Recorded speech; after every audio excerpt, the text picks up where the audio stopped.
ഇന്നത്തെ നമ്മുടെ റെസിപ്പി ഒരു പൊട്ടറ്റോ ഫ്രൈഡ് റെസിപ്പിയാണ് കേട്ടോ. നമ്മൾ കുറച്ച് വെറൈറ്റി ആയിട്ടുള്ള മസാലയിലാണ് ഇത് തയ്യാറാക്കി എടുത്തിരിക്കുന്നത്. അപ്പോൾ ഇത് മാത്രം മതി നമുക്ക് ഉച്ചക്കത്തെ ചോറിന് വേണ്ടിയിട്ട്. അപ്പോൾ എല്ലാവരും ഒന്ന് ട്രൈ ചെയ്ത് നോക്കുക.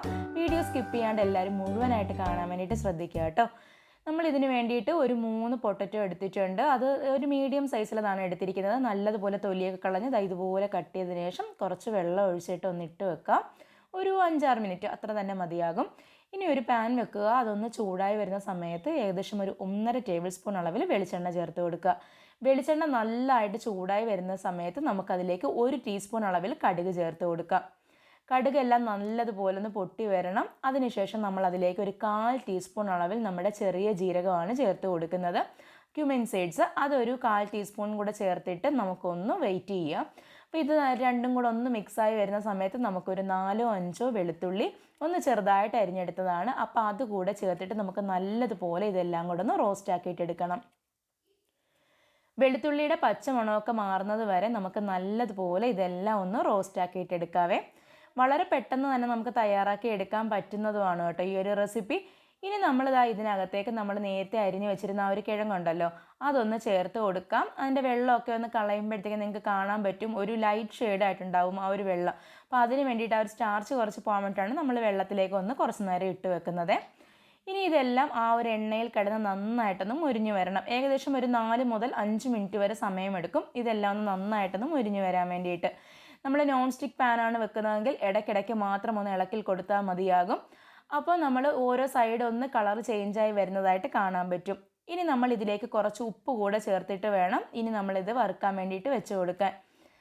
അപ്പം നമ്മൾ ഇതിനകത്തേക്ക് ഏകദേശം 1 ടീസ്പൂൺ അളവിലാണ് ഞാനിപ്പോൾ ഉപ്പ് ചേർത്ത് കൊടുക്കുന്നത്. ഉപ്പിൻ്റെ അളവൊക്കെ നിങ്ങളുടെ ഡിപ്പെൻസ് ആണ്. നിങ്ങൾക്ക് വേണമെന്നുണ്ടെങ്കിൽ കൂട്ടുകയോ കുറയ്ക്കുകയോ ഒക്കെ ചെയ്യാം കേട്ടോ.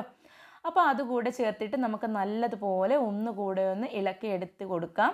അപ്പോൾ കുറച്ച് സമയം എണ്ണ ഇടവിട്ടിട്ട് നമ്മളിതൊന്ന് ഇളക്കി കൊടുക്കുക.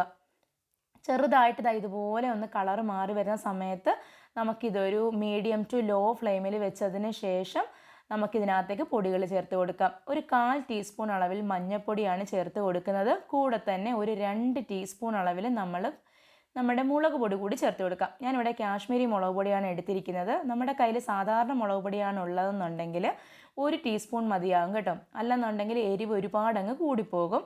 അപ്പം ഇത്ര തന്നെ മതിയാകും. നമ്മളിപ്പോൾ 2 ടീസ്പൂണാണ് ചേർത്ത് കൊടുത്തിരിക്കുന്നത്. അതിൻ്റെയൊക്കെ ഒരു പച്ചമണം മാറുന്നത് വരെ നമുക്ക് നല്ലതുപോലെ ഇതൊന്ന് റോസ്റ്റ് ചെയ്തിട്ടെടുക്കണം. പൊടികൾ ചേർത്തിട്ട് ഉടനെ തന്നെ നമ്മൾ ഇത് മാറ്റി വെക്കരുത്. കാരണം പൊടികൾ ചേർത്ത് കഴിഞ്ഞാൽ അത് കരിയും. അതുകൊണ്ടാണ് ഞാൻ ഏകദേശം ഒരു സിമ്മിലിട്ടിട്ട് വേണം ഇതെല്ലാം ചെയ്യാനെന്ന് പറഞ്ഞത്.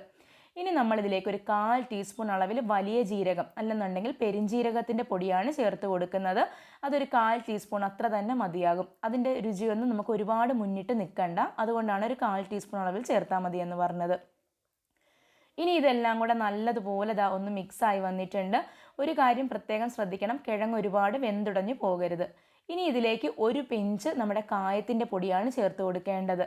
അപ്പോൾ ഇതെല്ലാം കൂടെ ചേരുമ്പം തന്നെ സാധാരണ നമ്മൾ കിഴങ്ങ് മെഴുക്ക് പുരട്ടിയെക്കാട്ടിലും അതുപോലെ തന്നെ ഫ്രൈ ചെയ്തെടുക്കുന്നതിനെക്കാട്ടിലും ഒക്കെ ഒരു പ്രത്യേക ഫ്ലേവർ ആയിരിക്കും ഇതിനുണ്ടാവുന്നത്. ഇനി ഇതിലേക്ക് 1 ടീസ്പൂൺ അല്ലെന്നുണ്ടെങ്കിൽ നിങ്ങൾക്ക് പുളിക്ക് ആവശ്യമായിട്ടുള്ള നാരങ്ങ നീരാണ് ചേർത്ത് കൊടുക്കേണ്ടത്. ഞാനിവിടെ 1 ടീസ്പൂൺ അളവിലാണ് ചേർത്ത് കൊടുത്തത്. നമ്മൾ എടുത്ത ഒരു മീഡിയം സൈസ് ആ ഒരു കിഴങ്ങിൻ്റെ ഇതിനനുസരിച്ചിട്ട് 1 ടീസ്പൂൺ ധാരാളമായിട്ട് മതിയാകും. ഇനി കുറച്ച് കറിവേപ്പില കൂടെ ചേർത്ത് കഴിഞ്ഞാൽ നമുക്ക് സ്റ്റൗ ഓഫ് ചെയ്യാം. ഒന്ന് നന്നായിട്ടൊന്ന് ഇളക്കി കൊടുക്കുക. കാരണം അതിൻ്റെ അടിഭാഗം ചിലപ്പോൾ പെട്ടെന്ന് തന്നെ ആ ഒരു സ്റ്റൗവിൻ്റെ ചൂട് കൊണ്ടൊന്ന് കരിയും. അതുകൊണ്ട് തന്നെ ഒന്ന് ഇളക്കി കൊടുത്തതിന് ശേഷം നമുക്കിതൊന്ന് ഓഫ് ചെയ്യാം. ഇനി ഫൈനലായിട്ട് നമ്മൾ ഗ്യാസ് എല്ലാം ഓഫ് ചെയ്ത് കഴിഞ്ഞതിന് ശേഷം നമ്മളിതിലേക്ക് ചേർക്കുന്നത് ഒരു 1/4 ടീസ്പൂൺ അളവിൽ നമ്മുടെ ഗരം മസാലയുടെ പൊടിയാണ്. അതുകൂടെ ചേർത്ത് കൊടുത്തതിന് ശേഷം ഒന്നുകൂടെ ഒന്ന് മിക്സ് ചെയ്തിട്ട് കൊടുക്കണം.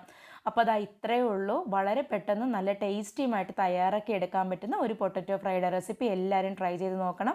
ഇൻഷാ അല്ലാഹ് നാളെ ഉച്ചയ്ക്ക് 3 മണിക്ക് വീണ്ടും കാണാം. Thank you for watching.